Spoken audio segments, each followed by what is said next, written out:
Hello guys, তোমরা সবাই কেমন আছো? আশা করি তোমরা সবাই ভালো আছো আর আমিও অনেক ভালো আছি। তো দেখো, আজকে আমি বানাচ্ছি সাইটিং মাছ। তো সাইটিং মাছ আমি কি করে বানাবো, প্রথমে হচ্ছে সাইটিং মাছে নুন হলুদ মাখিয়ে নিলাম। এবারে তেল গরম করে তেলের মধ্যে ছেড়ে দিলাম সাইটিং মাছটা আমি ভেজে নেব। তো দেখো, আর তোমরা যারা আমার চ্যানেলে নতুন আছো অবশ্যই আমার চ্যানেলকে সাবস্ক্রাইব করে দেবে, পাশে থাকা বেল আইকনটি বাজিয়ে দেবে যাতে সবার আগে আমার ভিডিও তোমরা দেখতে পাও। দেখো, এদিকে আমি মাছগুলো ভেজে নিচ্ছি। এই মাছ ভাজা হয়ে গেছে, এবার আমি কড়াতে কেটে রাখা আলুগুলো ভেজে নেব। আমরা এই মাছটাকে মাংসের মতন করেই আমি রান্না করব। তো তোমরা কিভাবে রান্না করো অবশ্যই কমেন্টে জানিও, রান্নাটা কেমন হয়েছে বা কী। আর তোমরাও কিভাবে রান্না করো সেটাও একবার লিখবে। আমি তো ফোড়নে তোমার হচ্ছে গিয়ে এই সাদা জিরে, তেজপাতা, লবঙ্গ, দারচিনি দিয়ে দিয়েছি। আর এগুলো দেওয়ার পরে হালকা নাড়িয়ে চাড়িয়ে দিয়ে দিচ্ছি পেঁয়াজ কুচি।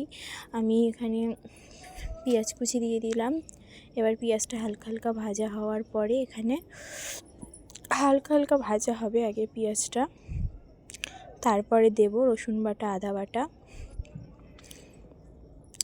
এই দেখো, এখানে আমি রসুন বাটা দিয়ে দিচ্ছি, তারপর দিয়ে দেবো আদা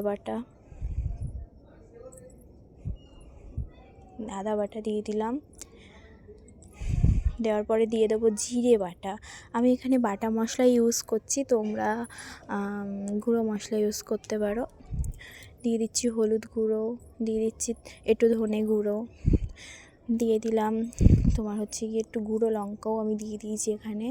তোমাদের ফটোতে, ক্যামেরাতে, ভিডিওতে তোমাদের এরকম লাগছে, কিন্তু আসলে মানে অনেকটা মানে কি বলবো, ক্যামেরাতে এরকম কালো কালো লাগছে, কিন্তু এমনি এটা কালারটা হালকা মানে এসেছিলো। তারপর হালকা করে আমি জল দিয়ে দিয়েছি, দিয়ে মশলাটাকে ভালো করে আমি কষিয়ে নেব, ভালোভাবে কষাবো। আসলে আমাদের লাইটটা সেভাবে পড়ছে না, আর আমাদের ওই জন্য তোমাদের এরকম লাগছে দেখতে।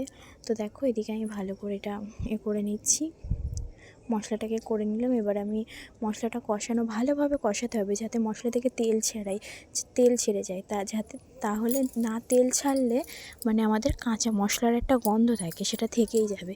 মশলা থেকে তেল ছাড়ার পরে আমি আলুটা দিয়ে ভালো করে আলুটাকে কষাবো, যতক্ষণ পর্যন্ত কষাবো যতক্ষণ না আলু থেকেও তেল ছাড়ে। আলু থেকে তেল ছাড়বে, তারপরে আমি জল দেবো। এই দেখো, অনেকক্ষণ কষানোর পরে আমি এখানে 5-6 মিনিট থেকে কষিয়ে নিয়েছিলাম, নেওয়ার পরে আমি এখানে জল দিয়েছি।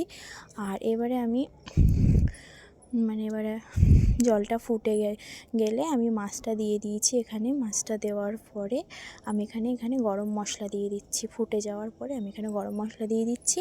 তো ফাইনালি আমার মাছটা হয়ে গেছে। তো তোমাদের কেমন লাগলো অবশ্যই কমেন্ট করবে। তো টাটা, বাই বাই, আবার নেক্সট ভিডিওতে দেখা হবে, বাই।